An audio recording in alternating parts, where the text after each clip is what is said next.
the last one for me, and I think this helps a lot with communication, especially when dealing with clients or people who aren't necessarily they're not animation savvy, they're not effects savvy. So, you know, directors and stuff who may not understand the nuances of animation, or maybe a VFX supervisor who doesn't necessarily understand, you know, the subtleties of animation, who may give you a note like, oh, well, I don't know, just something looks weird about this. You get a bad note like that, it's like, well, what am I supposed to do with that? Move your character to the left. Like, what, why, you know? But if you do your research and you understand your creature or you understand your character's motivations, it'll make interpretation of those notes a lot easier. So a couple of years ago, I worked on a show that that had an alligator in it, and I spent, I don't know, 2 weeks researching alligators before I worked on the show. I put together a huge document for my team that that had every sort of relevant piece of information I could find on alligators. I emailed zoologists who taught me about you know, how they move, how they walk.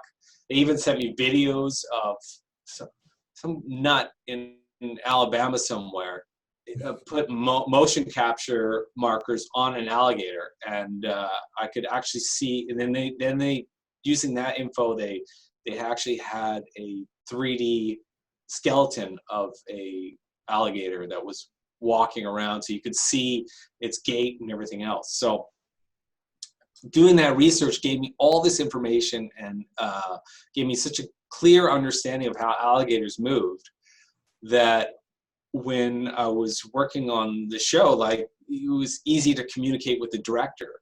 It was easy for me to understand how this character moved and how I could deliver the performance they wanted while still making it look realistic. Mm-hmm. And also, when I saw something that didn't look right, I could tell right away that, oh, okay, well, yeah, what's happened here is you know, they don't technically move their body in that way, or the way to get more power out of the shot is, you know, alligators use their tails a lot.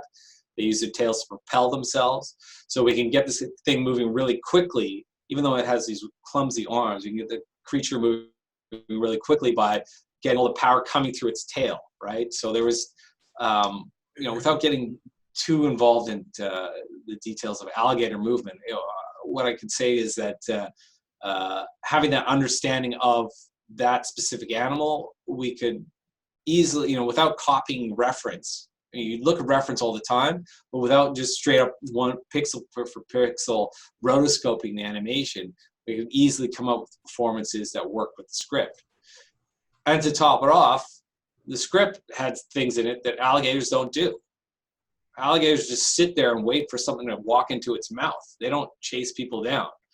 And this movie was about this alligator that was chasing these people down, and you know, that's just technically not what that creature would do. But we had to make it look like it was a real thing. So doing the research, you know, there were times where it also like made it easier for me to answer questions.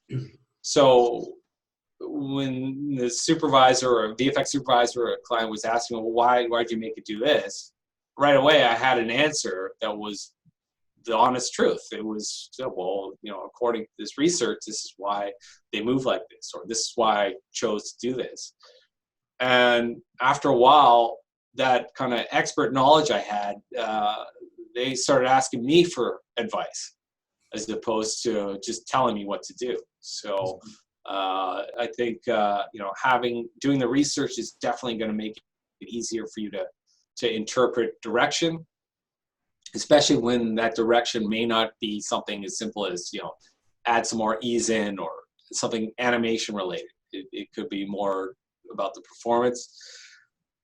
And it's also going to make it easier for you to communicate ideas with your client. You know, you can say, well, I chose to do this because typically, you know, zebras, or if it's a zebra you're animating, you can say, well, you know, zebras are herd animals, so I wanted to make this guy, at this point he was nervous because he's away from the rest of the herd, you know.